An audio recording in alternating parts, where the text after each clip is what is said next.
Hello everybody, this is Loki or WayOfLoci, and welcome to the No Hit Podcast. Here, this is my job to interview extraordinary gamers in the realms of challenge running, where there'll be no hit runs, completing games in entirety without taking a single hit or point of damage, speedruns, completing games that normally take hours in mere minutes, and other such ventures. Today's guest is Anthony Caliber. That's Anthony, Anthony, Caliber, Caliber,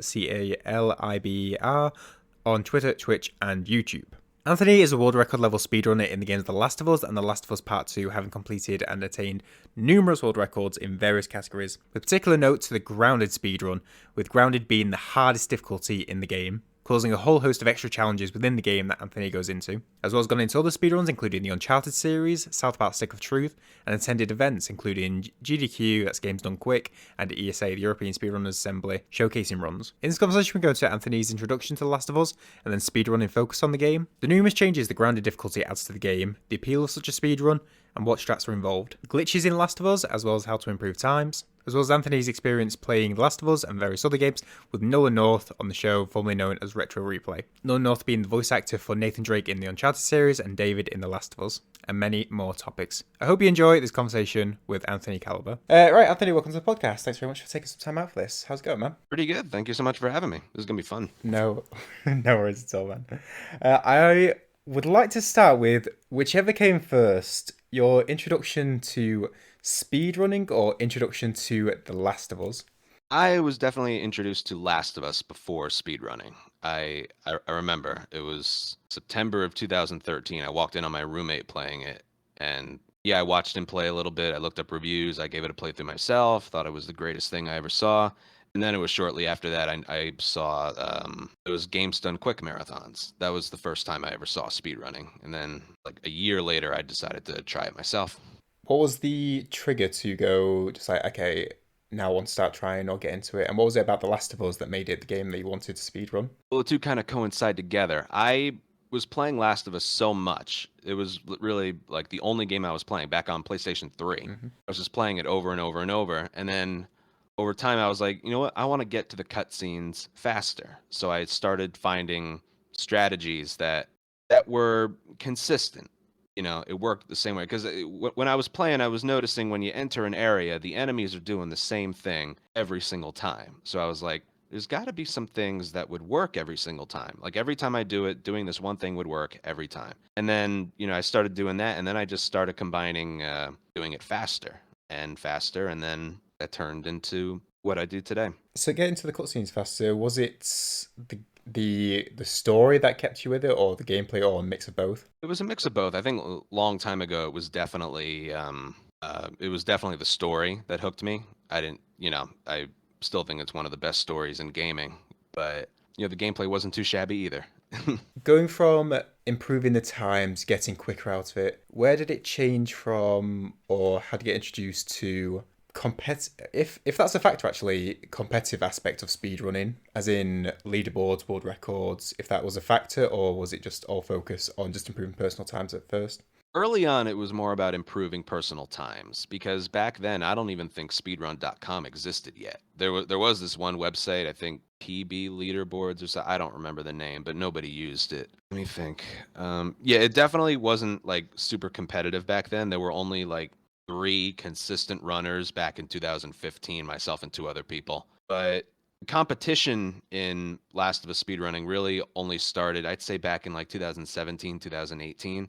Back then, it was really just about improving, you know, your personal best, like feeling how maximizing on like your own potential and doing the best that you can do, not really comparing against others. That's not the case anymore. Today, we have like a bunch of runners doing some amazing things. I think a good benefit of competition as well is it leads to a lot of innovation. Imagine like a lot of strats were created as more and more runners entered the fold and tried to push that time lower and lower. Oh, definitely, definitely, yeah. 'Cause, you know, someone gets a better time, you can't stick with the strats you're doing. You got to adapt to, you know, the faster things. I think the best example of that was one of the speedrunners back then who's still running today. His name is Uranto, and he found a new skip for the any percent route where right before the slums chapter in Last of Us, there's an in-game cutscene of Tess giving a guy the character tests giving a guy some ration cards asking for a man named Robert. It's long and played out. It takes like 12 or 13 seconds. He found out that if you like approach the area, back up for 1 second, then start going, for some reason it affects the companion that triggers the in-game cutscene, and you can just skip it. And that it took, he's the one who found it, so I had to learn it. And then at first, when I went back to the any percent category, I was like, you know what, I'll try and get the record without that, because I don't want to reset runs 20 minutes in over this trick that works half the time. But he already implemented it in his run and his record, so I had to do it despite me not really wanting to. Then the more I did it, the more I was like, you know what, this isn't as bad as I thought. And it does inspire you to just be better when people surpass you. I want to go into strat making, but I'm going to leave that for a moment because I want to go into the differences in The Last of Us speedrunning. With the first biggest example would be grounded. Could you explain for someone who might not be aware of what it is, or maybe to the extent of how it affects the game, what the differences grounded does to the game, and what the appeal of grounded speedrunning grounded is for you? Yeah, sure. So Grounded is, if you buy remastered, Grounded is just there, but on PlayStation 3, it's a DLC difficulty, so you have to buy it. Basically, it's the hardest difficulty in the game. Let's see. Enemies do, I think compared to normal mode, enemies do triple damage, like just off the top of my head. Like if you have full health, 3 punches and you're dead, 2 melee weapon hits and you're dead, 1 shotgun blast, 1 shorty, 1 El Diablo or 1 rifle bullet will leave you with barely any health. 2 revolver bullets and you're dead. It's pretty brutal. And let's see, parts and supplements that upgrade Joel and his weapons, those are the same throughout any difficulty, but crafting ingredients, either dropped by enemies or just throughout the world, is a lot less. I think the best example of that is Bill's Town when you get the shotguns. Bill in his armory has like a shelf full of crafting ingredients. You can pick up like a whole thing of explosives, rags, alcohol, or crafting medkits and Molotovs. But on Grounded, there's like a quarter of one of those things. So crafting ingredients are way more scarce. Also, the heads up display on the bottom right of the screen is disabled, as well as, so you can't see, you can still use the D-pad to see how many bullets you have for a gun, but you don't know how many are in the magazine if you have to reload. You don't know how many melee weapon hits you have, uses left in a shiv. So it does make a big difference. And listen mode, which is one of the most used features for a first playthrough, I think, that's disabled completely. Trying to think what else. One benefit of Grounded, there are many negatives, but one positive is, to compensate for all this increased difficulty, your guns end up doing a little bit more damage. On easy, normal, hard, and survivor, let's see, a pistol would kill a human enemy in 3 hits, a rifle in 2 hits, a revolver in 2 hits. On Grounded, revolver and rifle both kill in 1 hit. A pistol will kill in 2 hits. And with the bow, if you're in the if you hit an enemy with a bow in stealth mode, it's a 1-hit kill no matter what. But when you're in the alert phase, it takes 2 arrows to kill him. On Grounded, it's 1 no matter what. So your guns do a little bit more damage as well. Also, one more thing is checkpoints. On easy mode, let's say you're doing one of the more difficult fights, like fighting with David in winter in the coal mine area. If you die pretty late into the fight, it'll checkpoint you halfway through the fight or something. Or actually, I think a better example would be the last stage, hospital. There's 2 floors to that entire building full of fireflies with armor and assault rifles and really powerful weapons. If you die on the top floor on easy mode, it'll checkpoint you up there. On Grounded, it sends you all the way back to the beginning.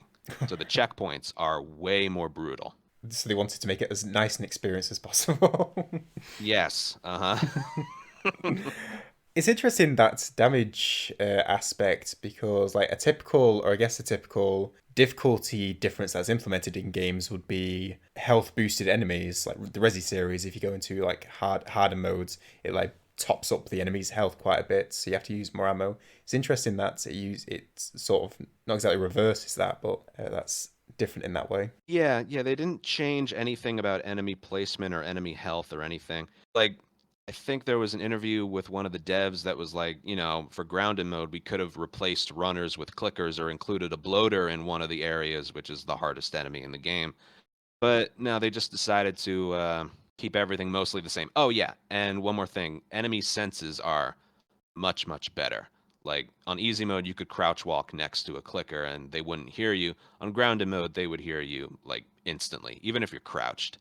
So yeah, it's much, much harder to sneak past them. So that is one thing they did. They increased enemy senses. So with all these additional fun aspects of the game added, what was the appeal of speedrunning this category? I think it was just the feeling of doing something that not many others were able to do. I've gotten comments like I was stuck on this one area for days and I would have to put it away for a while and then eventually come back to it. And I think it's this feeling with anything in life. You know, if you're able to do something that, nobody else can do, no matter how obscure it is, it's a good feeling. It's a good feeling. I didn't tackle any of the easy mode categories for the longest time. And even when I do, it's not for very long. Grounded is always the one thing I go back to. And it's just this feeling of like, I know what I'm doing is difficult, but, when you eventually get to where you want to be with it, it just gives you that much of a better feeling when it's all said and done. I'll only touch on this for a quick sec, but I imagine it was a nice experience after running Grounded, The Last of Us, to go into The Last of Us 2 and have a much more plethora of stuff to collect, I guess. It's like walk into places and there's actually stuff there waiting. Yeah. With Last of Us 2, it was nice that I had this experience with Last of Us 1 already, because it kind of made strat development a little bit easier. It's like, let's start out with doing the fastest thing imaginable, which would be completely sprinting through an area. And then when that doesn't work, you kind of slow it down a little bit enough to where, this is still fast, but it works. That's interesting. Was that the approach when you first started learning the run of, let's stick with Last of Us 1, for instance? Last of Us 1, no, no, because I didn't have any speedrunning experience. That was the first game I ever I get new viewers from time to time that ask me, so what was your first speedrun? They have no idea that even though I'm still playing Last of Us, it was the first game I ever speedran. No, the lack of speedrunning experience going into it definitely did not help with strat discovery. Yeah, I think that's it. Again, then, or I guess a different question would be then, when you changed to approach the game as a speed run, what was the difference in that approach in comparison to trying to play it quickly? What was the differences? I think the only difference would be when I was just trying to play it quickly, I wasn't starting over if something went wrong. I was just playing it and then adapting to whatever would happen and then just kind of remembering it for the next run. But when you approach it from like, let's get this record, you need to practice a lot more. Going in just trying to play it fast doesn't involve practice, not yet. Like officially committing to the hobby, you got to practice more than you actually run. And God, I could give myself horrible flashbacks just thinking about how much time I've spent on certain areas, thousands of hours. I have a couple of like niche questions specific to the speed run. The first one I'll go with is the patch differences. As I noticed on the speedrun.com website, it was Grounded was done on patch 1.0, but the other runs that you've done was on 1.11.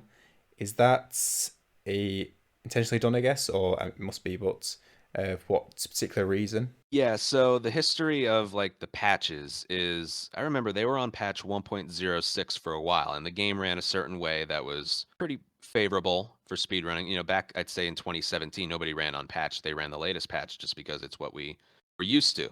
But then out came patch 1.07. I'll never forget it. It was the PlayStation 4 Pro accommodation patch that put in either frame rate or screen resolution priorities only for the Pro. And I was warming up one day, getting ready to do runs, and I noticed the AI was just different. I could tell right away they were doing things that I had never ever seen before because there's quite a bit of consistency in what they do. There's randomness in certain things like where an enemy will take cover, but they were just first place I noticed it was the start of Pittsburgh when they crashed the truck. Mm-hmm. There's four enemies that come towards you, three with guns and one with a melee weapon. They're supposed to rush you. And then like a couple of them take cover behind a window and a crate and then one guy is still running towards you. What happened there was they would all run to the right and take cover behind like giant beams and walls, and it didn't make any sense at all. So, and it just, these changes weren't beneficial to Grounded. is, especially in that era, you had to get pistol headshots to save some of your more important guns for more difficult areas. And you couldn't get any pistol headshots at that distance. It was impossible. So we're like, what the hell do we do now? I'm sure these changes were unintentional. They were still there and so noticeable. So that's when we played around with the unpatched version. Some loading screens were just a little bit longer, I think. But the game was stable. It wouldn't crash that much. Occasionally it will. But yeah, when it comes to grounded, it would work. The AI would work just like it did before with 1.06. So from that moment, we decided to run it unpatched. And then we would document the differences for easy mode and any percent new game plus, whatever, any easy mode category. The latest patch is better because some areas are a little faster. And if you get shot once, it's like, okay, now instead of 5 bars of health, I have 4.5 bars of health. It's not that big a deal. On grounded, one bullet can either kill you or take out half your health. So, and if you miss a shot on easy mode, you got like 17 other bullets in your gun. Grounded, you never have more than 2 or 3. Another thing I found interesting was when you load up the site, the speedrunner.com site, it's the starting category is new game plus as opposed to just new game. And was interesting what the reason, if there is a reason for that. Is that the more popular category or? I think grounded being like the most popular, there's kind of a difference. I think grounded new game is like the best category, but that's more so just with my community. When it comes to the speedrunning community, I think they decided to prioritize the fastest category, which would be any percent new game plus. So I think that's the reason it shows up first. And what's the key differences between that makes the plus the quicker version? Well, the New Game Plus, it has to do with your parts and your supplements. With, throughout the game, you collect parts and pills or supplements to upgrade Joel and his guns. Like with the guns, fire rate, reload speed. If you have a shotgun, it's spread and the power, distance on it. With the rifle, you could add a scope. You could have armor piercing bullets with that and the El Diablo, and the flamethrower is a big boost, but it takes too long to pick that gun up. And you can use those in your next playthrough. So it takes like 2 or 3 playthroughs to upgrade everything. Oh, and the supplements with Joel, you get more. You get a higher maximum health. You can craft faster. You can heal faster. Listen mode distance is upgraded. There's no weapon sway. Those are the big ones. And yeah, you can use all those in your next playthrough.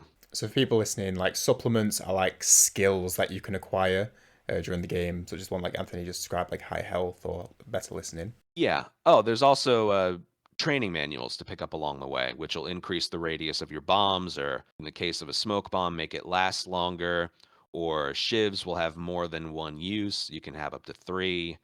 A modded melee weapon you can use it 3 times before it snaps off your melee weapon. So yeah, you can keep all of those for a next playthrough. Also, in a new game file, when you pick up your first gun, there's a little prompt that comes up saying you can swap out a gun in your right or left holster. If you pick up a bomb, it gives a little tutorial about how the bomb works and everything. On New Game Plus, you don't get those little pop-up tutorials, which is like 3 or 4 seconds each, and there's like 8 or 9 of them, so it ends up saving like 30 or 40 seconds by just them not popping up.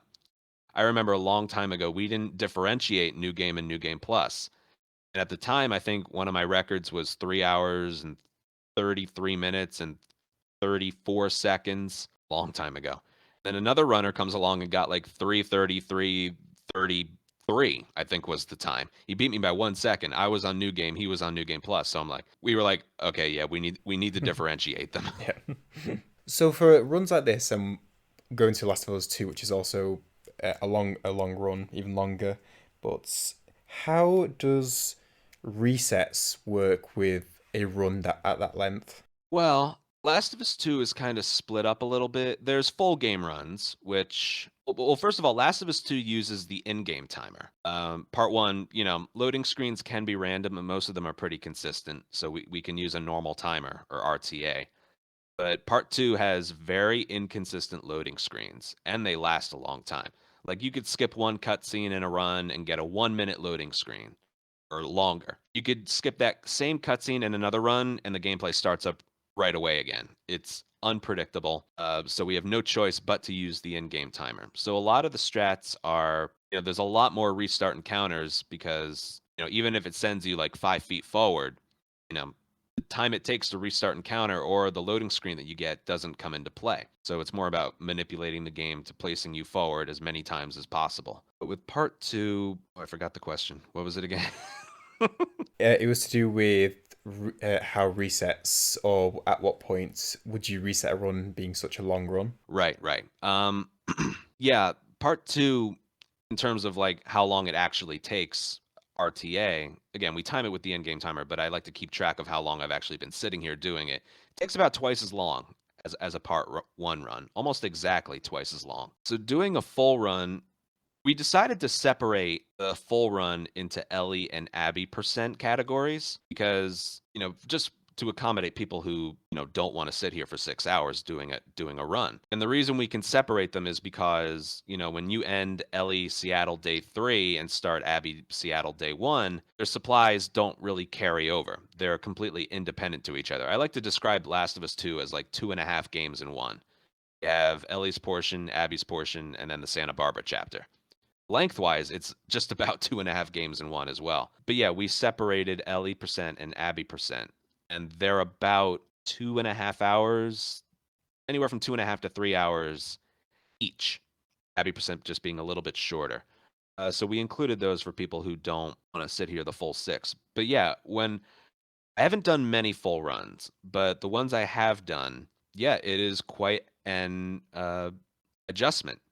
You're used to sitting here for 3 hours or so, but when you all of a sudden have to double it to 6, towards the end of it, you do get a little. I know there are speedrunners out there who, almost daily are doing 6 or 7 hour speedruns, or some even longer. Or a couple guys I know, like once a week, do 20-hour speedruns or something. But still, if you get used to something and then you all of a sudden have to sit here much longer, it is an adjustment. So when it comes to resetting, this was a while ago, I would probably still just push through. Because if I reset 2 hours in knowing I have to sit here for another 6, I'm probably not going to want to do that. So I think I would either continue it or stop and then focus on either Ellie or Abby, where I'm more inclined to restart if something didn't go well. So similar query to do with Last of Us Part 1, or just The Last of Us, I guess. It's only Part 1 now that Part 2 has come out. Yeah. But now that it's world record times, I'm guessing like common resets I can think of would probably be like deaths or being held up or stuff like that. Is there anything when you're going for world record times that may cause a reset that the time loss would be too great that might not be immediately apparent, such as like deaths or anything like that? Well, if the death happens quickly, I could keep going, but resets usually happen early on because, like, within the first 22 or 23 minutes, because, if you can just put up with the slow pacing of the intro, you can get a better run up to that point again, which really fuels the desire to start over. If you're not happy with something early on, it makes more sense to reset than it does later on. Because later on, sometimes continuing a run that isn't good can help you when the time comes to really clutch out a record or a personal best. But resetting early on, I feel, is very, very necessary. Another separation between the category and probably the last separation I'll ask about is the any percent v glitchless. And for those wanted to have a see many glitches, Anthony has two videos, at least two videos that I've seen on his YouTube channel of glitches of The Last of Us. But was interested in, do you have any particular favorite glitches within the game? You mean like in the speed run or just in the game?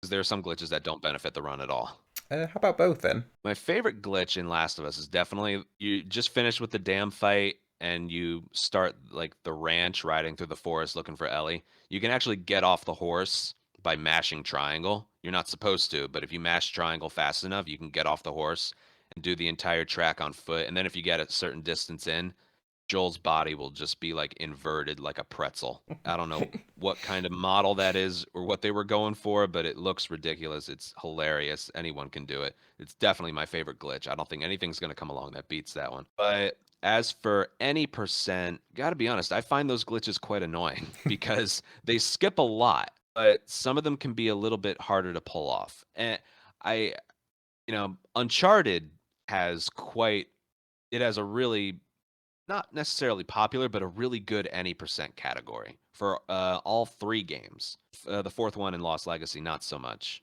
Well, the fourth one, not so much. Lost Legacy isn't that bad. But like the first Uncharted, you can aim over and over and glitch into walls and skip entire chapters. If you mess it up and have to do it over, that's a couple seconds lost maybe. Like set it up again, try again. There's only like a couple big chapter skips in there. The rest are like easy to do level skips, like glitching through walls being the main one.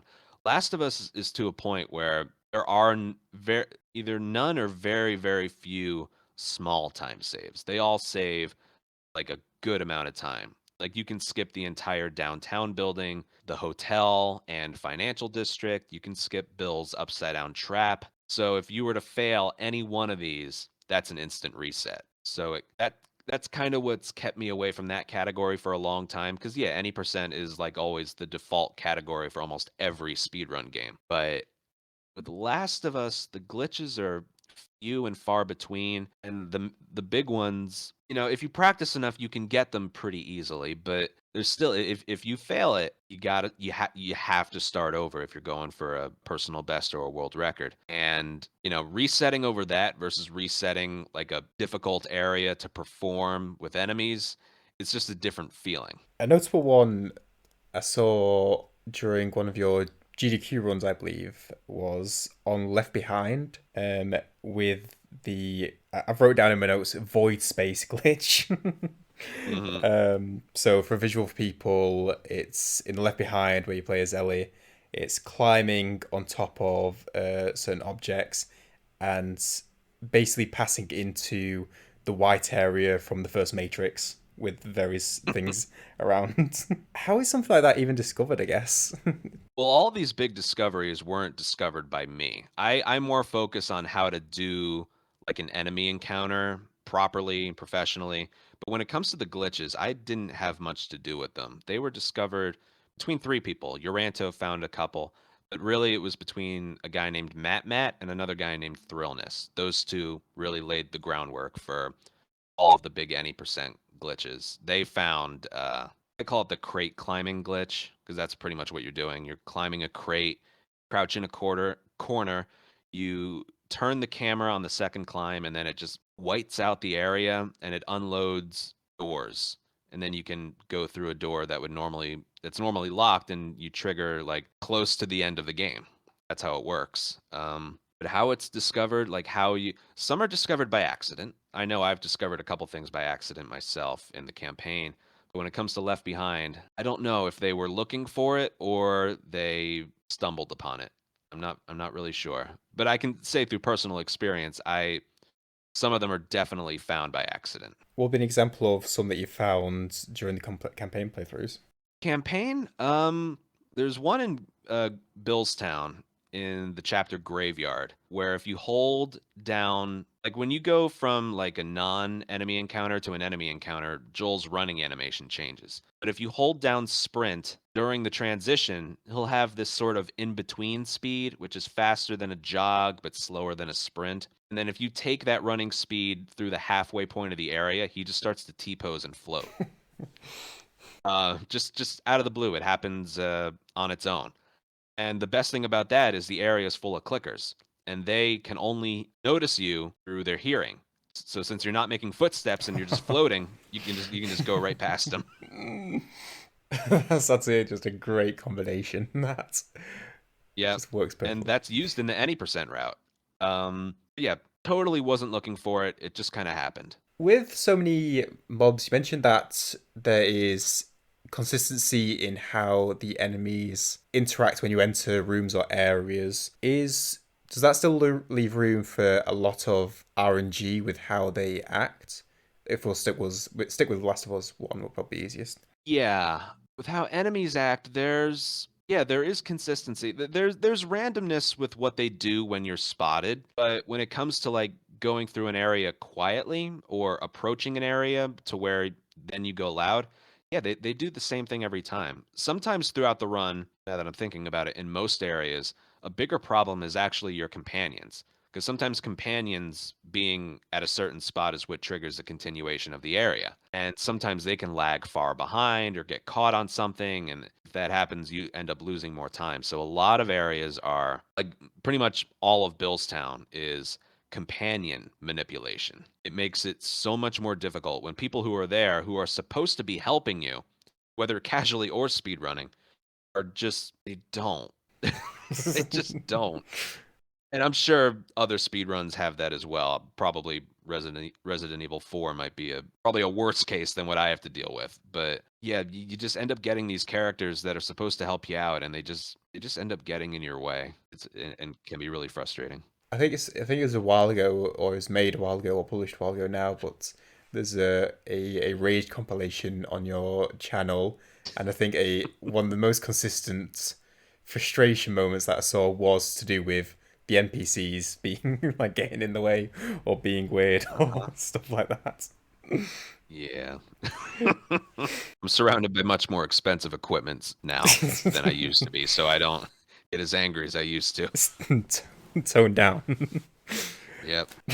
I remember speaking to a hitless runner a while back and saying when like if an angry moment happens, they like run through the cost in the head of whatever they're about to chuck and then decide whether it's worth chucking after that.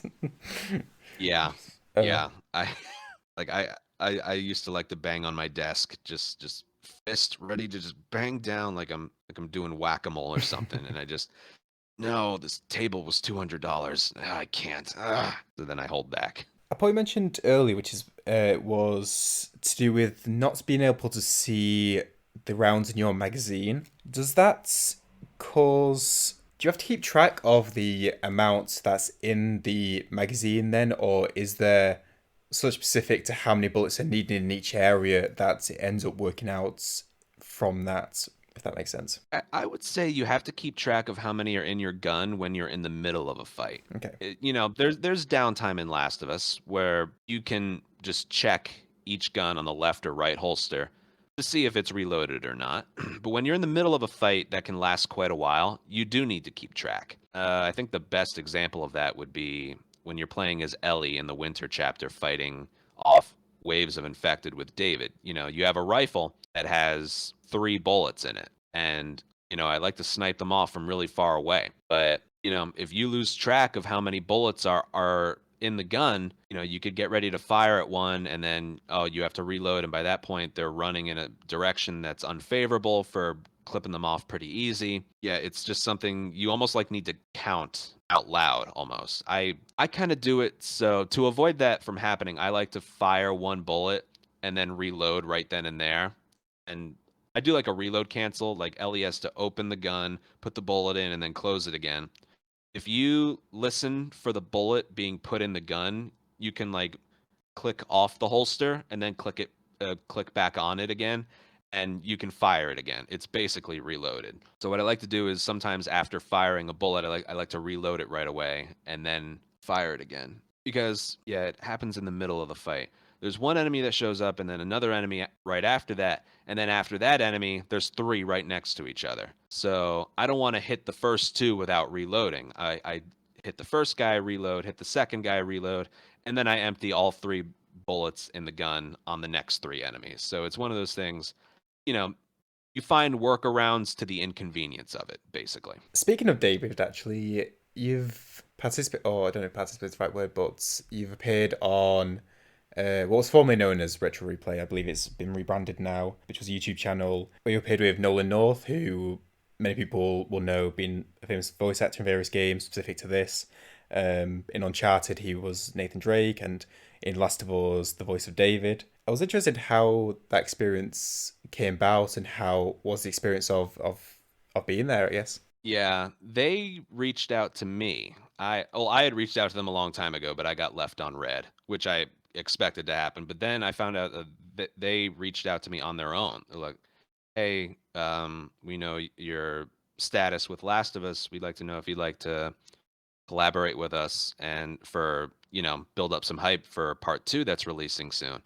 And I was like, oh my god, yes. Are we talking about just like doing it over Zoom or actually going there? And like, no, like flying out there. And it was like, Oh my God, yes, yes. Because I, it's not like they reached out and I had no idea who there was. I was watching their show every week. You know, when they were doing their Uncharted and Last of Us playthroughs. Now Troy had already left the show by then, but it was Nolan North and Troy Baker doing most of it. So Troy left the show for other things. You know, that's whatever. I don't know the details behind that, but and you know, I received an invitation to fly to California and make some YouTube videos with Nolan North. And when I agreed to that, I didn't exactly know what I was expecting when I got there. The producer and I kind of laid the groundwork for what a potential episode could be about. He wanted me to go there and basically, you know, play some of Last of Us 2 for Nolan. And I think he assumed I was already like a pro at it, but I had only played it once. You know, you don't become a pro at a game just by playing it once or twice. You got to put thousands of hours into it. So that's when I recommended, you know, of all the people who could go in their studio and play with them, you know, why would it be me? So I thought of an episode that was like, why don't I show off what I can do so it'll provide a little bit more context as to why I'm here and doing this? And he wasn't super into that idea, but I kind of fought for it, thinking, no, I really think this would be good because you know, part two isn't my forte. It's part one. That is my bread and butter, and that ended up being their most the most viewed video of the bunch that we did. But it's sitting at like 10th place on their entire viewership history. But as for actually going there and meeting Nolan, it was the coolest thing. I've never met like a celebrity before. You know, I've seen a couple in person, you know, comedy shows and all that, but I've never actually had one-on-one time with a celebrity. I mean, you read that guy's Wikipedia page and his acting credits. That's like one of the longest reading sessions you'll have in a day. He's um, everything, been in pretty much everything. he's been in everything. If there's a game that Nolan North isn't in, is it really a game? You know. So you know, for people wondering what he's actually like, he's a lot like Nathan Drake. Really, he's always saying something witty. He's always just in it for having a good time. And yeah, he was very, very. I don't have any dirt on him. He was just a super cool. He was just a super cool guy. It also weird because I've seen voice actor not in person, but they're like the behind the scenes they have of animated programs or game when they're doing the behind the scenes of games, and it's weird to see the character's voice come out of their mouth as opposed to like the game figure. And one clip where you were playing through during the David scene and seeing him do the voice it was like a strange experience. It must have been obviously even stranger being there in person, have like seeing on screen and hearing it to your side. Yeah, that's one thing. I didn't get to like talk with him. Well, I was too like we took lunch breaks in between shooting videos. But I was too nervous to say anything. If he asked me questions, I answered, but my heart was beating through my chest because yeah, it's like there. You know, I played Uncharted. I played Uncharted after I played Last of Us, but I still enjoyed the hell out of it. And it's just like there he is. Oh my God, the guy I've been hearing in my headset for years. There he is. But yeah, there's one thing that always brings out like the inner child in me, and I think it will for as long as I live, is actually because I don't watch a lot of cartoons anymore, but I used to. And seeing the actual person do the character's voice and looking at them while they're doing it is, I can't help but grin from ear to ear. It's the coolest thing. The two ones I like the most are Tom Kenny as SpongeBob and Charles Martinet as Mario. I just see them do their voice and I can't help but smile. I can't help it. So when Nolan was doing the David voice in my ear while I was trying to play it professionally, I'm grinning right now just thinking about it. It was I think I even said right now it's like I'm hearing him twice. He's right next to me. This is crazy. He also went back to do an Uncharted run, is that right?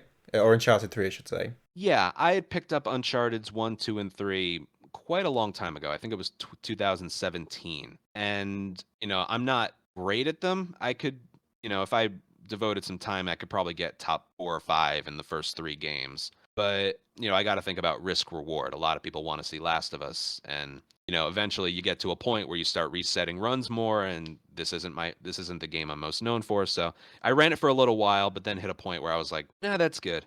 But then you know, after I was finished with Retro Replay, they were doing an Uncharted 3 playthrough. They had to do it over Zoom because of COVID, but you know, Amy Hennig was there and Richard McGonigal was there. They did a full playthrough of Uncharted 3. So then their producer, Drew, he reached out and was like, "You want to do an Uncharted 3 speedrun for Nolan?" Because, that's kind of how speedrunning works too. You play through a game, maybe play it a second time, and then you look up a speedrun. Just like, oh my God, I didn't know you could do the area like that and stuff like that. So it kind of worked out where they were finishing up their playthrough, and then like the very next week, I did a speedrun for them. I bet the response was akin to hell yes. Yeah, yeah, yeah. It's like, oh fuck yeah, absolutely. Funny thing just to note, just reminded me of something mentioned about voice actors. The SpongeBob, they actually did a live action like short with all the voice actors doing a thing in a set, and it was one of the weirdest viewing experiences. So like, got the voice actor for SpongeBob and Clancy Brown, Mr. Krabs, all doing a live action thing with the Uh-huh. voices, and it's one of the weirdest things to watch. Like, it's amazing, but it's also like your brain gets fuddled by it. I know. I love when they do stuff like that. I love it. Speaking of other events, I guess I think we'll nip back to Last of Us 2 in a sec, but I just want to go into stuff outside of, I guess, just the pure speedrunning. Even though this is this is literally it as well. How did you find the running in GDQ and the ESA, which is European Speedrunners Assembly, I believe, if that's the right way? Yes. How did you find that as experience? Basically, well, it was a really good experience when it happened because I don't know what it was about Last of Us that GDQ didn't really like. I submitted to Games Done Quick for 5 years and they just wouldn't say yes. And they do 2 marathons a year. So that was 10 times I submitted to them and they didn't say yes. Eventually, it was AGDQ 2020, right before the world shut down. They were in person. They accepted Left Behind any percent, and the marathon was in Florida. So I had to go back and forth. They didn't accept Last of Us, but they did Left Behind. So I'm like, am I really gonna fly to Florida and book the hotel and everything for a 5.5 minute speed run? And I ended up doing it because I didn't have any GDQ experience. So I did that. But before I did that, I had never been in a marathon before, a speedrunning marathon. Even though I had full-time status and everything, the door wasn't open for me in that department yet. So I submitted to ESA, and that's in Sweden. I'd never traveled outside the country for anything. But they said yes. And that was my very first live speedrunning marathon that I ever did. It was in July of 2019. Flew to Sweden, ran Last of Us. My commentator was, he still is a viewer, but he was a very supportive viewer. And that was the first time we had ever met. And he did really good commentary for me. So that was my first, because I was thinking like, oh, maybe GDQ isn't accepting me because I didn't have any marathon experience. So I did that, and then I submitted to GDQ, and they still said no. But eventually, I got some opportunities. I got in their SGDQ 2020 marathon, which was online. That's when I ran Last of Us. And before I did that, I was invited to do a hot fix show on New Year's Eve 2019. So that was like 2 years ago. So, eventually, I worked my way into the marathons. But an unfortunate history with that was there was still just a really long time where they wouldn't accept Last of Us. I guess because they thought maybe it wasn't the best speedrunning showcase. Maybe there's cursing in there because they are primarily family friendly. But also, this is still a fact. I've never ran Last of Us physically on their stage. I still haven't done that. When the world opens up, that's something I definitely want to do. So, for people who might not be aware, how does application work for something like GDQ? Yeah, you could do a few different things. You could upload your record video. What they recommend is making almost pretend as if you're there. So make a recording of yourself doing commentary, talking over the run. Sometimes you can just do commentary over the record, but what I've done in the past is made a video specifically for the submission where I'm speedrunning and or I'm doing a run and I'm talking at the same time. And then any downtime, I'm like, oh, this would be a good spot to read out donations or something. Yeah, I think that's more what they're looking for with regards to a submission. Is the commentary something you enjoy doing as well? As I saw a lot of people, at least in YouTube comments, and I thought it was good as I was watching some clips of it, of saying your commentary was really good in describing the run as it went. Yeah, when I'm going for records, I don't like talk. Well, like when I get to the halfway point of a run that I'm on a record pace, I kind of shut down and don't talk. But when I go into like teacher mode and explain why I'm doing this or what makes makes it work. I love that. I love that. And a marathon environment really lets me bring that out because it's not a you want things to go perfectly, you want things to go well, but in a marathon, things never go according to plan. So just talking about why something didn't work or what was supposed to happen, that can be part of the charm as well. Yeah, you can go. And I died like planned, so I can explain how this went. That's why I get away with it whenever I make a mistake on stuff. Oh yeah, if I like almost get through an area but I die or something happens where I have to do it over, it's like, you know what? This area is so good, you get to see it twice, right? Let's move on to The Last of Us 2. What was your favourite additions from the first game? Either that be mechanics, gameplay, story. What was? Without hesitating, your companions are a little more helpful. I'm not even a little bit kidding. You can rely on them to do certain things. Like I have a rule in part 1 when with the timer on, never ever ever ever rely on your companions to do something. There are exceptions to that, but a majority of the time, don't ever rely on your companion to do anything. Pretend as if they're not there. With part 2, I work in their performance into the strat. Like think one of the last parts of the patrol chapter with Ellie and Dina. The last enemy killed, I'm relying on Dina to hit a clicker twice. Then I run in, throw a brick, and combination of Dina's bullets and a stab will kill it. Because if you just brick throw and stab a clicker, it doesn't kill it. It does damage, but then it just kind of knocks you off of it, and then you got to back up. If there's damage dealt prior, it'll be a kill. So I rely on Dina to shoot the clicker twice. It's worked enough times that I can safely rely on her doing that. As for other gameplay elements, I haven't played part 2 in a while, but this year was primarily focused on part 1. I just felt like going back to it for a year. It's weird. I don't have well, for one thing, part 2, like part 1, you need like the supplements and the parts you pick up to upgrade weapons or holsters or Joel's health or whatever. You have to pick up those for the route. You kind of have to. With part 2, we don't upgrade anything with parts and supplements because we can sort of substitute weapon sway with going prone and firing. The weapon sway is greatly reduced. But as for like gameplay tweaks, I gotta be honest, some of the controls feel more. They definitely went with a more realistic style, but in a way, I feel like they kind of sacrificed the smoothness of the. Well, it looks smooth, but the responsiveness, I think. Like if you're trying to leap over something and swap guns, the game doesn't let you do that.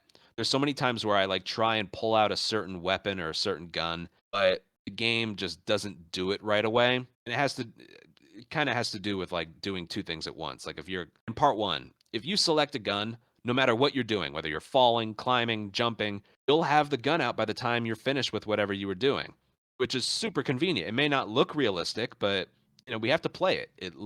It feels very, very good. Part 2, I feel like I'm fighting with the controls a lot. The one good thing they added was prone, but even the way we use it is prone diving.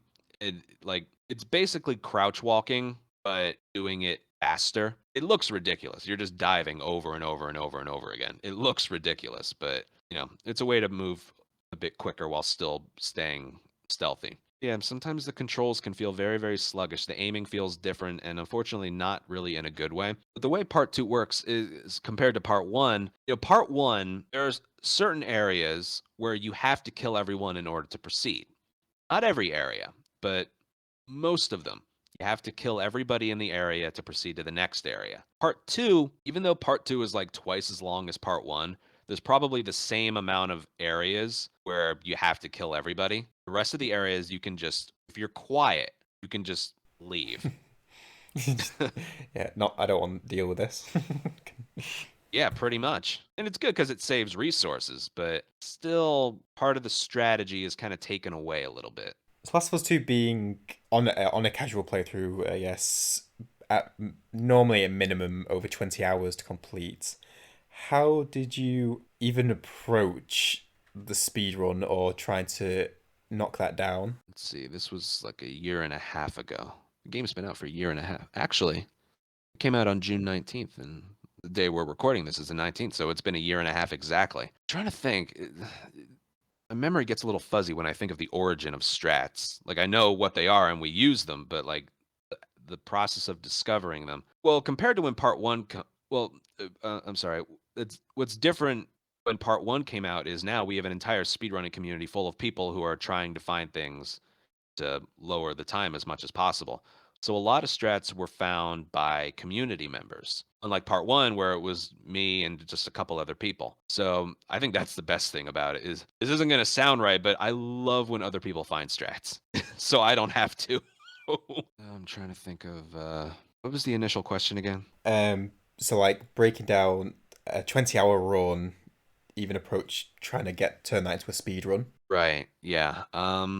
It's sort of like the same process as part one, where you practice an area over and over and over just to see what works and what doesn't. First of all, differentiating between the areas that you can stealth past and other areas where you have to kill everybody. That's the first thing you need to do. And then, realizing what kind of ammo. Part two is kind of interesting in the fact that you'll get what is it? You'll get certain drops based on a combination of ammo you have in all of your guns. I'm not sure if part one works the same way or not. I think the best example of that is there's examples of that in both Ellie and Abby chapters, but when you first meet Yara and Lev and they're trying to open a door and you need to kill all the infected inside this building. You'll get consistent ammo drops if you have like a combination of 6 bullets or something between all of your guns.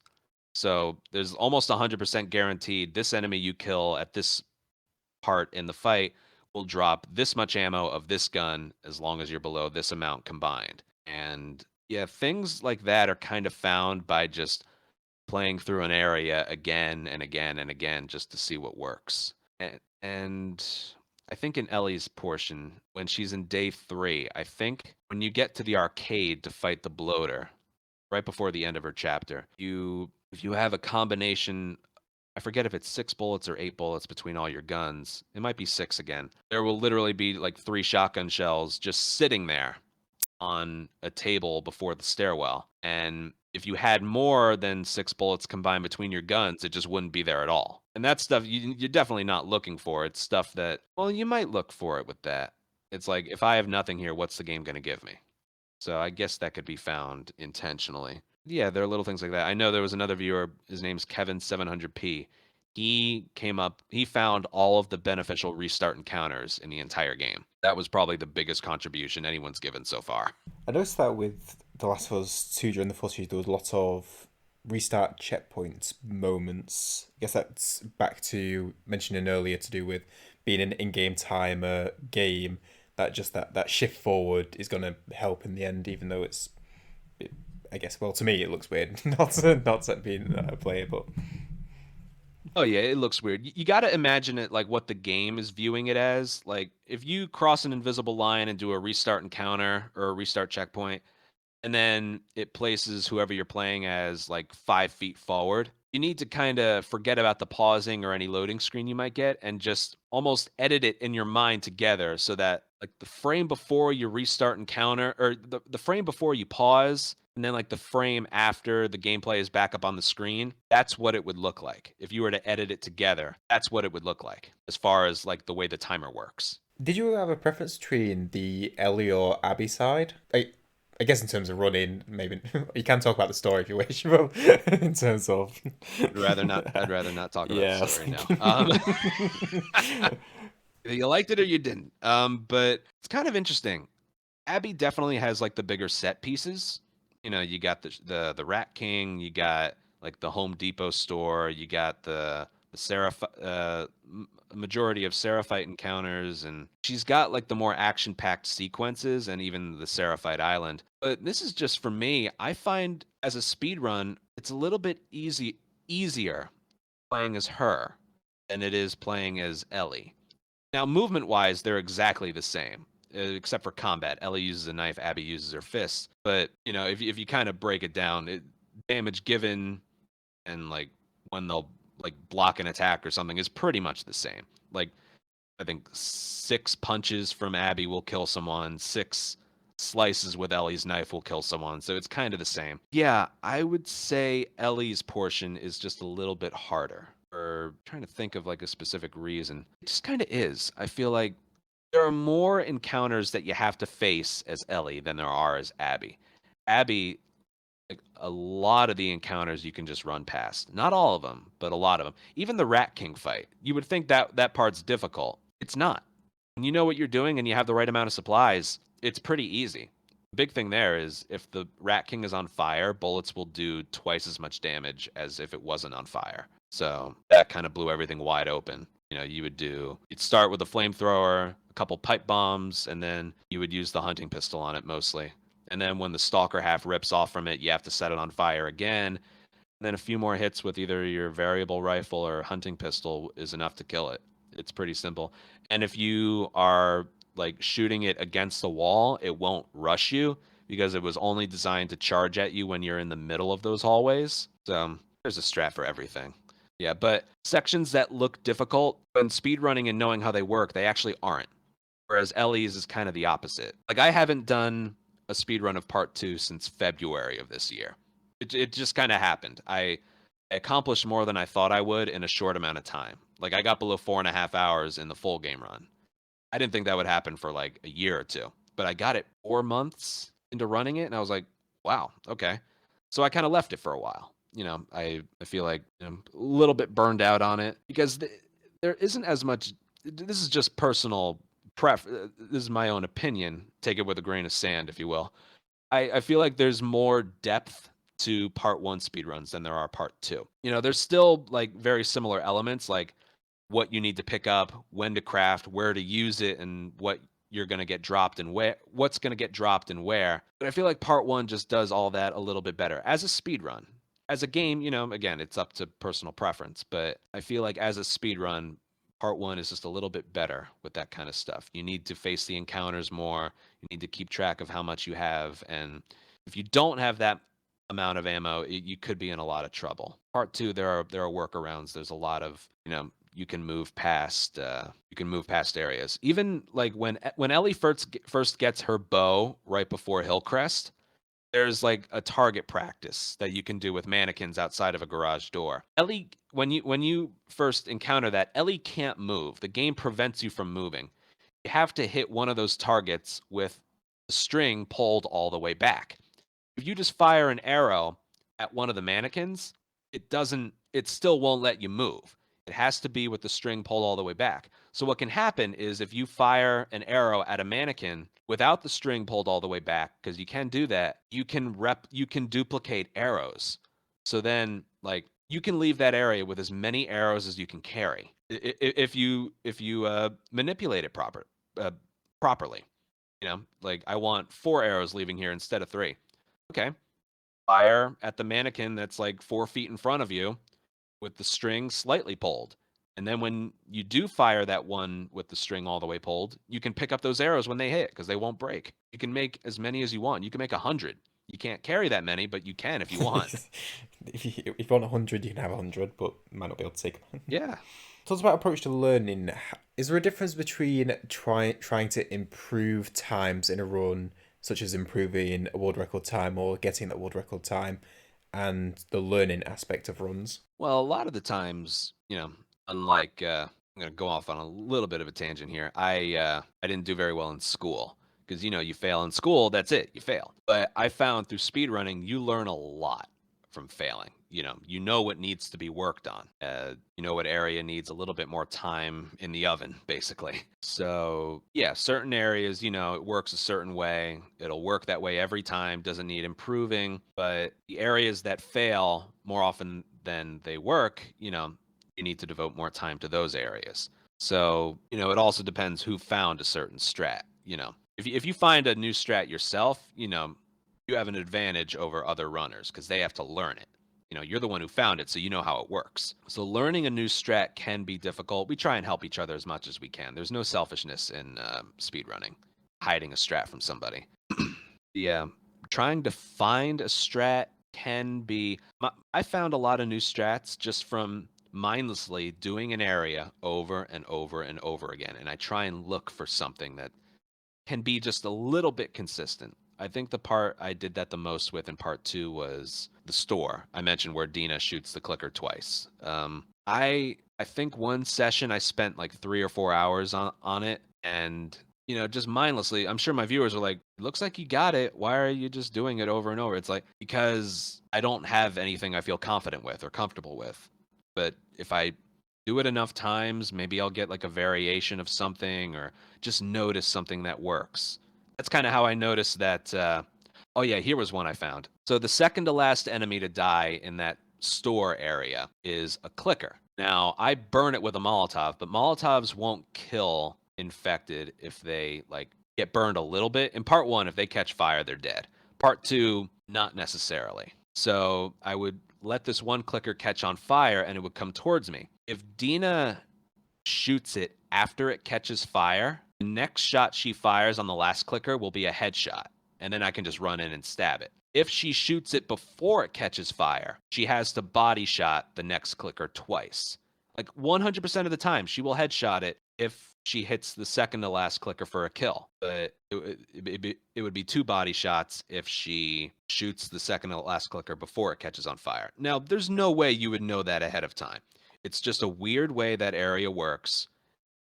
That was found through just mindlessly doing it over and over and over and over again. You will find the weirdest things that end up working just by attempting an area over and over and over again. That's how I've found a lot of my new strats. Just by, and it's so mindless. It's so, I'm sure my viewers are so bored of it, but that's what it takes. I just want to double down on that failure part because I do predominantly hitless or no damage runs of games, and failing is like the best way to learn in that kind of thing, in that sort of challenge run as well. Like if you're fighting a boss or going through a particular routing section, you get hit, you change the way you approach it.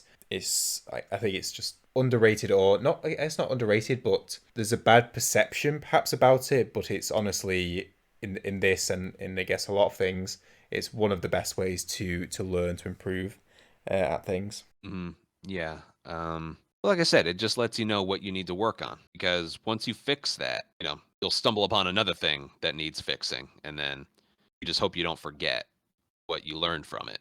I think with the especially with strats about coming up with strats or learning strats, it's interesting because I've done a few guides and noticed you've started a grounded tutorial series for speedrunning, and I personally find it tricky to do with because you normally only show like one or two instances of a fight or of a route, and it can be hard to explain everything that happens to do with like nuances. Like you might deal with one section and you move slightly to the right to avoid something, but you may subconsciously do that because you know that that causes a slight difference to do with a boss, a insert. Yeah. Yeah, there are a lot of like little nuanced things I do in my part one run specifically. Even like slowing my sprint down for a second and then starting up again to avoid getting alerted right away and delaying it by a couple seconds. Little things like that. You probably just if you wanted to learn to speedrun part one from watching my record, you wouldn't notice stuff like that.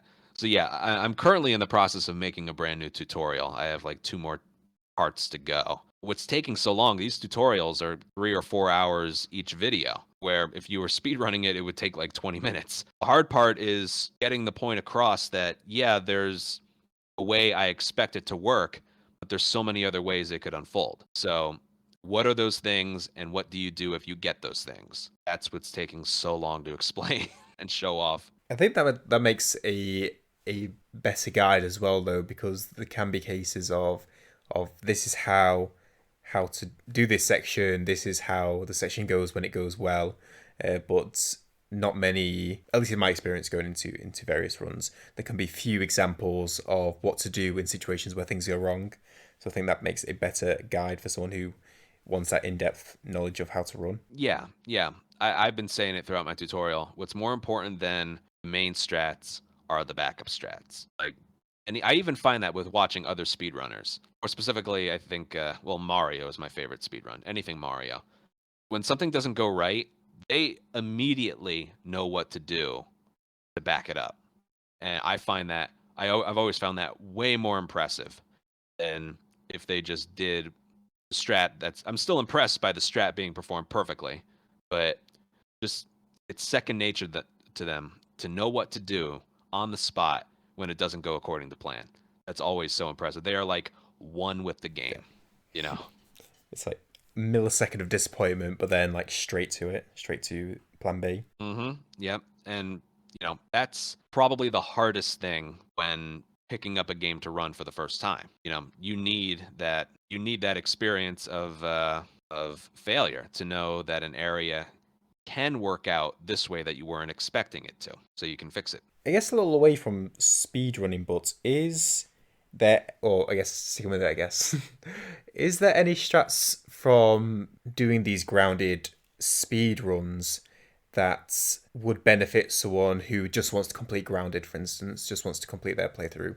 Any mechanics or unutilized gameplay? Oh yeah, I've gotten so many comments like I never would have completed Grounded if it wasn't for your not tutorial but your speed runs. I learned so many things from it. And even if they don't pull it off perfectly first try, it gives them an idea of what they can try themselves. I think the best example of that is like the sniper chapter in part 1. On Grounded, that's brutal. You get hit once by that sniper in the nest, you're dead. And so many people try and go off to the right. It's way better to go off to the left. There's way more objects of cover there.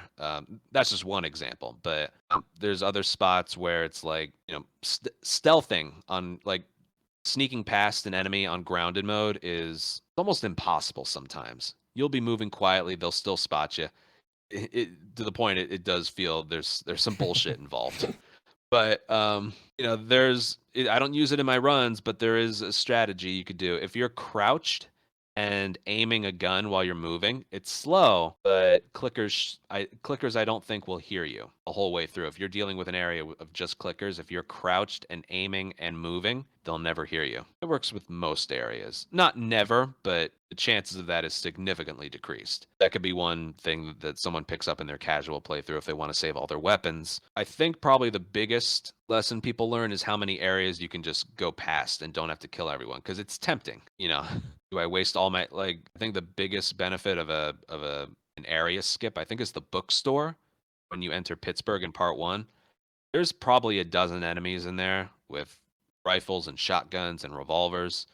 On grounded mode, it's a death sentence, but you can go through without having to kill anybody and just on to the next area. I feel like someone watching my speedruns or my tutorial will just be like, I didn't know that. I'm definitely doing that next time. Easy mode, it's more fun to clear out the area, but grounded, it's like, it's not worth it. It's just not worth it. I want to go on to streaming aspect, but I just got one last query in terms of speed running, because one thing I saw which jumped out was you having a submitted runs for South Park, The Stick of Truth, and just was interested in how that came about. Yeah, that was a long time ago. I'm gonna guess like 2018. But I was looking for another game to speedrun, and that's one of my favorite casual playthroughs of a game in a long time. That game provided. So I looked it up, and there was a speedrunning community for it. So I'm like, let me give it a try. And the one thing I liked about that game is there's very little RNG. A lot of it is memorization and execution. But as for randomness, there's some, but there's very, very little of it. And I'm like, that is such a nice break from Last of Us, where there's a lot of randomness, a lot of randomness. So that was the biggest appeal. Almost no randomness whatsoever, and it just allowed me to flex my memorization muscle. Because I've always said I have a really good memory for useless information. Not that speedrunning is useless. It provides a lot of entertainment for a lot of people. But, something I read or like in a college textbook or something, it just doesn't stick. It doesn't. But speedrunning, doing something, seeing it immediately just locks in my head. So it was fun kind of taking those skills to another game. And yeah, that was really the whole point behind it. I was just looking for a new game, and it was fun learning it for a little while. I eventually hit a point where I was starting to reset more, and why did I stop running that game? But yeah, I was starting to reset more, and I hit a spot where I was like, you know what? That was pretty good. Compared to your first run where you are now, you improved a lot. So it was temporary, but it was still pretty nice. So you're currently a full-time streamer. What is it about streaming, perhaps separate from the act of speedrunning, that appeals or do you enjoy about? I love how it kind of wakes my brain up a little bit. When I'm offline, I'm I'm introverted, I'm shy. I only bring this up if it comes up, but I'm slightly autistic. It's high functioning. I was born that way. It's one of those things. If I didn't tell people, they would have no idea. But social gatherings and all that. I know it's like a sort of a gamer stereotype, but it's a little uncomfortable. More so than just being introverted. But I feel like when I stream, there's nothing wrong with me, and I'm active. I'm chatting. I'm the person that I wish I was when I'm not streaming. It just kind of wakes up the part of my brain that for whatever reason just feels like isn't working when I'm not doing it. I know that was kind of like a deep No, answer, but it's fine. it yeah, that's and I wasn't like that when I started. Just talking to people who were just chatting, that took a while to get used to, but eventually it just I don't know, it felt right the more I did it. What's something that, or an aspect of being a full-time streamer that people may not be aware of? Oh, well, that it's a job, and it just takes a lot of commitment. If you want to grow, you can't treat it half-assed. I for a while before streaming was profitable, I had to work a part-time job with it, and I wasn't putting nearly as much effort into it as I should have in order for it to grow at a certain rate. So, I committed to it full time, and it eventually hit a point where it became profitable. But also, I said there's two negative things to speedrunning. One is the sacrifice of your time. If a relative or a member of your family wants to do something a certain day, it's like, no, I have to work. Even just recently, I was reached out to by an old friend from high school. He's like, want to go to a bar or something, and I was like, no, I have to work. We can reschedule or something, but I work these days, and because committing to a schedule is really good for viewership. And also, the one thing I don't like about full time streaming is you don't get to watch your own favorite streamers. Because if they're live at the same time you're live, you miss them. You have past broadcasts, but it's not quite the same. So yeah, sort of feel like I'm only mentioning the bad parts about it. Another not so great thing is I've especially for speedrunners, I sacrificed a hobby I used to enjoy. I used to play all different types of games. This year, I only played 3 games: Last of Us Part 2 and Uncharted 3. They sent out those emails with Twitch recaps and stuff. I only played 3 games all year, and I don't really have a desire to play other games. I don't know why.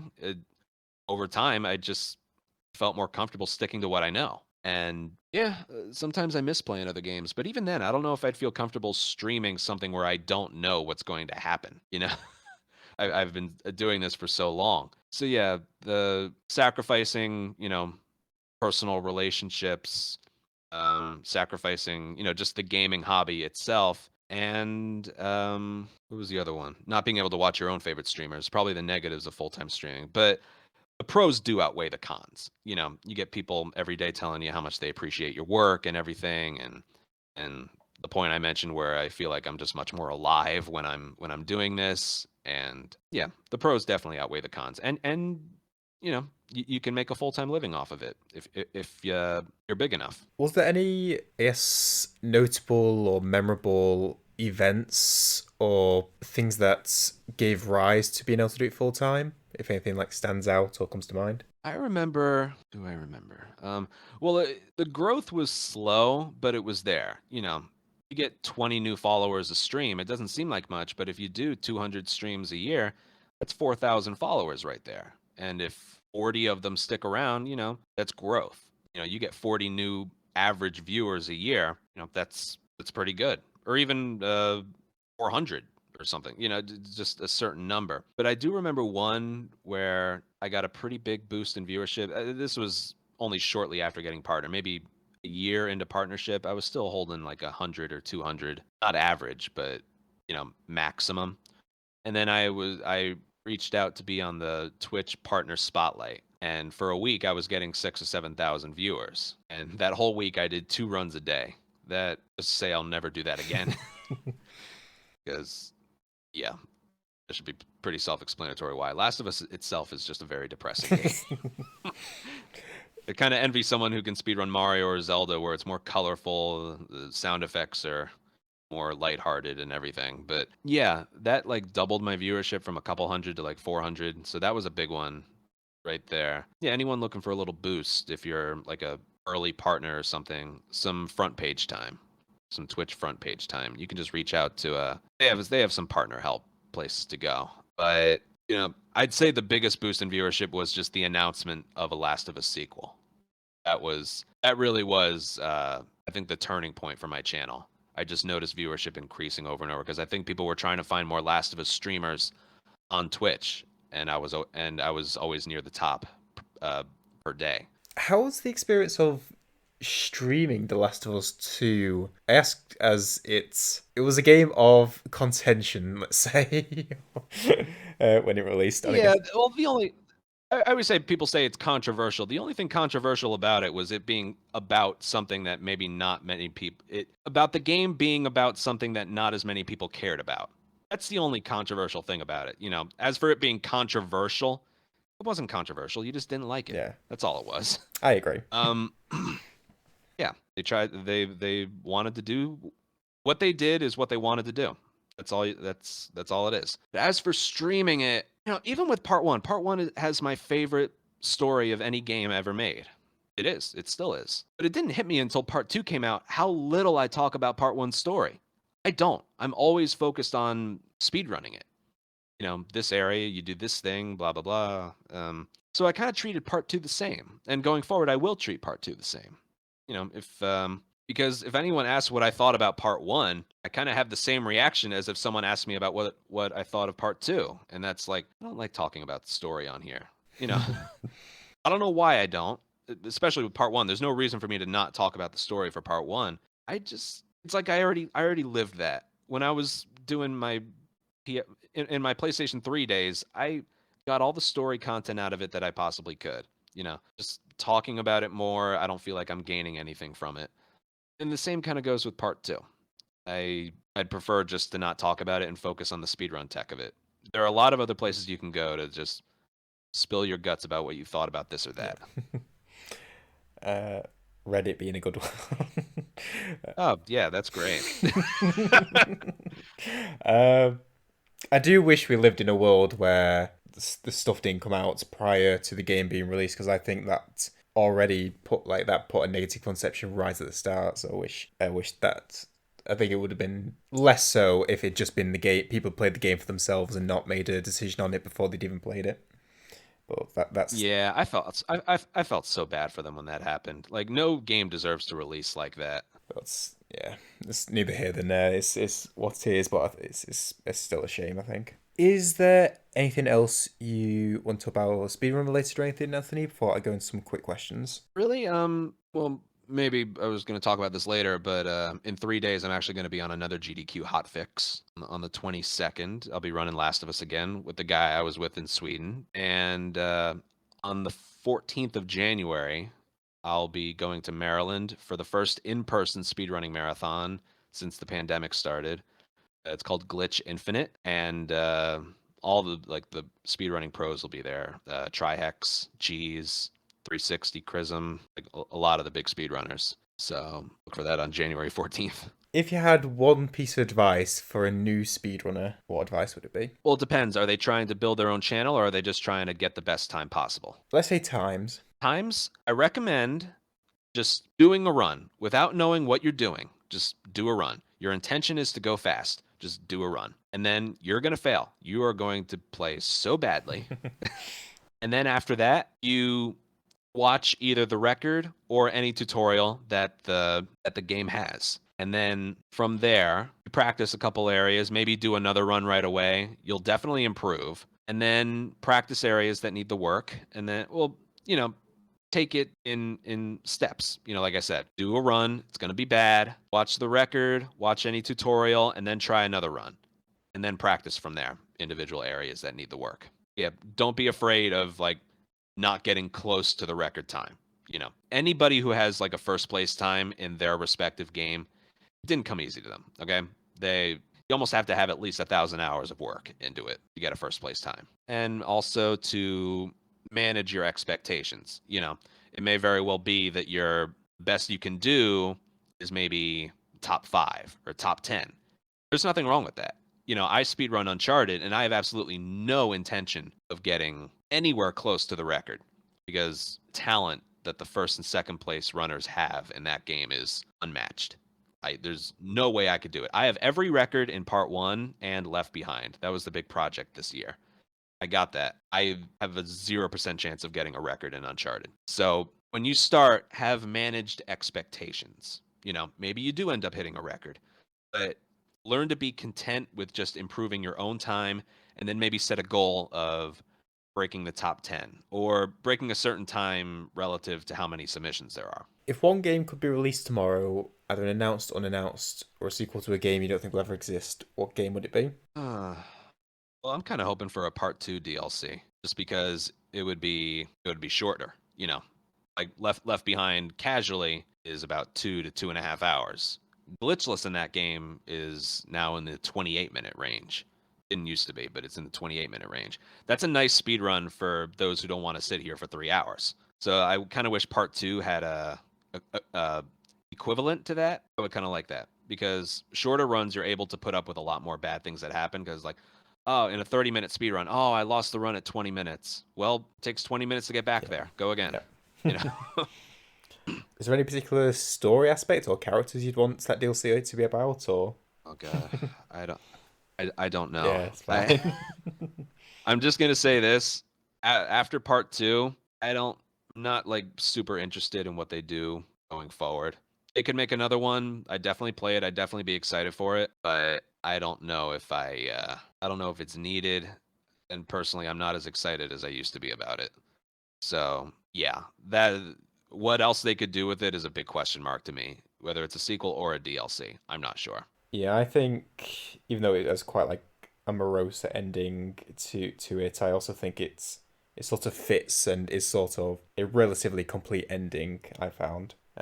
Yeah, Ish. like I said, if they come out with another one, I'll definitely play it. I'll definitely be excited for it. But if that's where they leave it, maybe it's for the best. To do with the mental aspects of challenge running, if there was a time, could you tell me a time when a run was taking its toll and how you got past it? Yeah, it happened recently.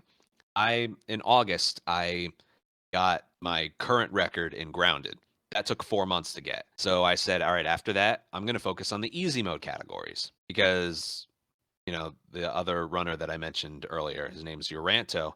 He had the record for almost every other easy mode category. But I'm like, if I do this for a living, I want the records, record chasing back and forth. It's been happening for years. Playing easy mode when you're so used to Grounded is just a different feeling. First of all, there's very little tension. You take a little bit of damage in one area, and on Grounded, it puts the next area at risk. Instead of 2 bullets killing you, it's 1 bullet. There's that tension of it. You take damage in easy mode, you're not going to die. You're not even close. So time losses are kind of magnetized a little bit more. Grounded, it's like, oh, well, that was one of the tougher fights. I can put up with losing 2 or 3 seconds. Easy mode, it's like, there's no reason that shouldn't have been perfect. Absolutely no reason at all.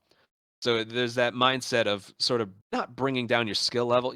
There's a whole different skill set needed to run easy mode. Knowing what works, having the confidence to do the fastest things imaginable, possible. But I'm not going to say it's any less impressive. I'll always have the mindset of, running Grounded is more impressive than running easy mode. But in reality, getting the lowest time possible on easy mode does take a lot of skill. And where's I going with this? Yeah, I hit a point where I was spending, because I had like 5 different categories. Last of Us has 7 categories, 2 Grounded and then 5 different easy mode ones. I was stuck on like first 3 easy mode categories I was tackling like for like a month each. I was spending about 3 or 4 weeks on each easy mode category. I thought I would, pick up the strats, learn everything, like relearn it again, and then just breeze through it.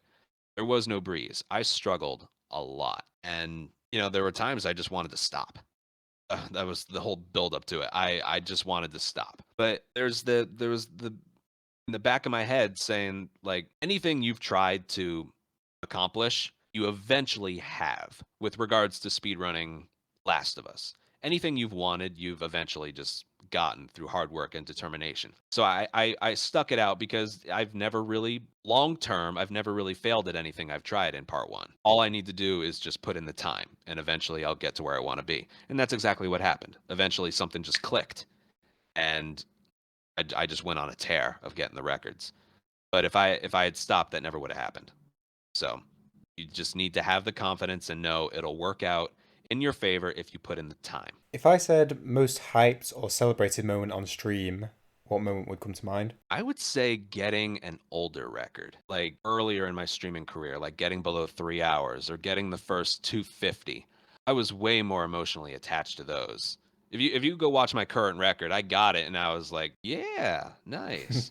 But back then I was like in tears. I don't know why. Those held more weight. I really don't know why. Maybe I'm a little older now. Experienced some things. I don't know. But yeah, definitely getting some of the older times. More specifically, my first sub 3 and my very first 250. Those were extremely memorable. Or even my first 249. Very, very memorable. And final question is, what's in the future plans of Anthony Caliber? Future plans. Well, after the 2 speedrunning marathons I mentioned, I'll be going back to part 2. You know, we got to wait to see what Naughty Dog releases going forward. You know, it's been a year and a half exactly to the day that they released part 2. They haven't said a word about what they're working on. They've talked about a standalone multiplayer. I think Anthony Newman, a guy who works there, said that they're making it, and even like Naughty Dog jobs listings Twitter page said that they're working on it, but they haven't officially announced it yet.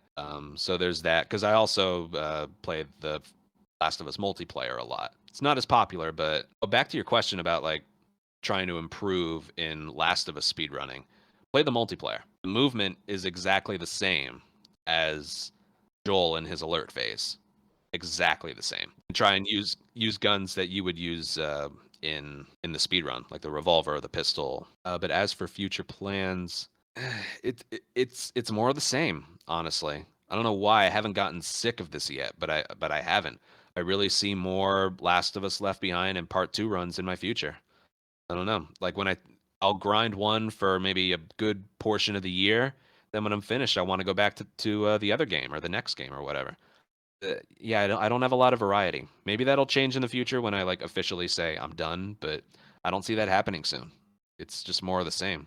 But people enjoy it. Is it gonna be like the first, or do you also like improve current times even if the world records? Grounded is the one that I care about the most. You know, I still care about having first place in part 1 and Left Behind, like the other categories, but I'm not super into wanting to improve them. I'll only go back to it if somebody beats my time. But the one time I'm always going to want to improve is part 1 Grounded. If you're playing well enough, it just never gets old.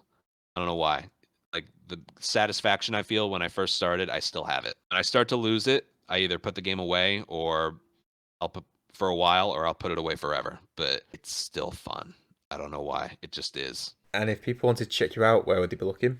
Twitch, YouTube, and Twitter, it's all the same name, Anthony Caliber. And I have a Discord, which is the Ant Colony. Anthony, I really appreciate taking time out for this. I've enjoyed this conversation a lot. I hope you've enjoyed it as well, man. Yeah, that was fun. Thank you so much for having me. No worries at all. And I hope everyone listening has enjoyed it as well. Hope everyone has a great rest of your day, even in the morning, depending on time zone. And I shall catch you in the next episode. If you enjoyed that and want to hear more conversations with amazing guests, be sure to head over to youtube.com/WayOfLoci, Loki spelled with a C, or WayOfLoci.com/NoHitPodcast.